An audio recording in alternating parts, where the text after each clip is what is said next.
చంద్రబాబు నాయుడు గారి ప్రభుత్వాన్ని అడుగుతా ఉన్నాను.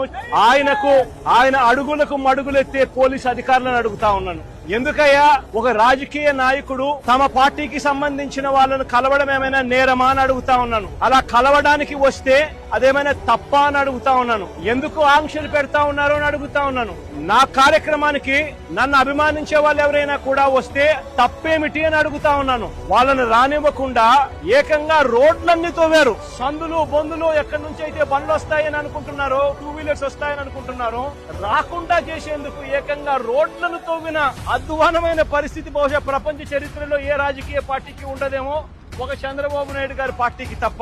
నిజంగా ఒక ప్రతిపక్ష నాయకుడిని చూసి చంద్రబాబు నాయుడు ఇంతగా భయపడతా ఉన్నాడంటే నిజంగా చంద్రబాబు నాయుడు గారు ఎక్కడైనా బావి చూసుకొని దుంకాలి.